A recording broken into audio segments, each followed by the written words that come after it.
So how can you get a thick neck? Not the traps, but the actual neck, that it looks thick.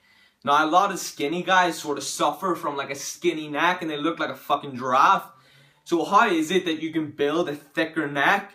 Now, there's so many different ways that this can come about without actually being aware of it. If you notice, some people who have been lifting for years and don't even train their neck directly end up building a great thick neck. And the reason for this is because, say you're doing compound exercises like the deadlift and the squat. If you notice, if you're pulling up in the deadlift, your whole fucking body nearly contracts, like every muscle's working. So with that, your neck, you're going to build a thicker neck, especially at the back, and all lifts are going to help this. But if you notice that your neck is really starting to look skinny and you want to build it, well, there are exercises that you can do to build it.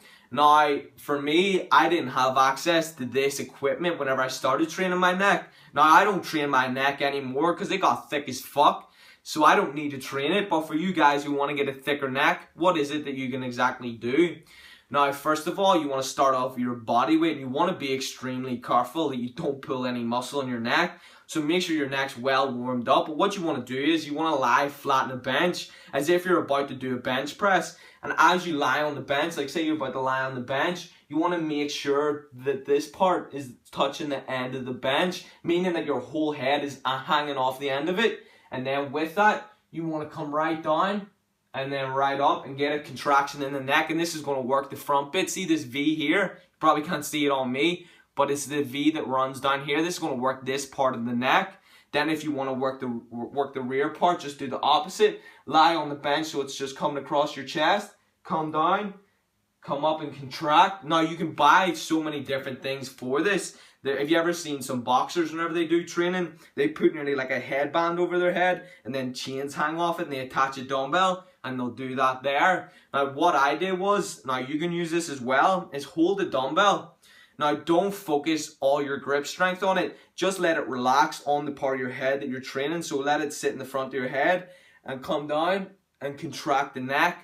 Now, this is going to sound fucking crazy for people who don't want to get a big neck. This is advice for you who want to get a big, thick, meaty neck.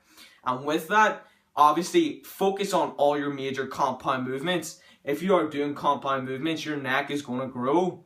But if you want to get it even bigger, then you're obviously going to need to isolate it. And that's the same for every single muscle. If you want to get big biceps, you're not going to be getting them by doing bent over rows and pull-ups. You need to start doing some curls and a variety of curls to really get them. And that's the same for your neck. So if you want to get it, you want to start doing neck curls, which is where you lie off the bench, get a stretch in the neck and contract it, come up and contract it. And that's how you get a big, thicker neck. Now, don't be doing low reps. You want to be doing high reps, like 30 to 25 reps or 25 to 30 reps. Keep it high and then progress with that. But you need to monitor what size your neck is getting. You don't want to have a fucking neck that's so big it looks ridiculous. Just get a nice, thick neck and that's how you'll fucking get it. Stick to your compound lifts. And if you want to, throw in some of those isolation movements. I would say just do 3 sets of 25 reps. Stick to body weight. And if you find that you could do nearly 100 and you're not training to failure and it's not difficult, you can then start to add on a bit of weight by just setting a dumbbell on your hands. Let it sort of rest in your hands so it's not crushing into your head. And then come down nice and controlled, get a contraction in the neck. Make sure you use perfect form. Make sure you get a good stretch and contraction. And be very careful and in tune with your body so you can keep yourself protected but still get great results. There you fucking have it.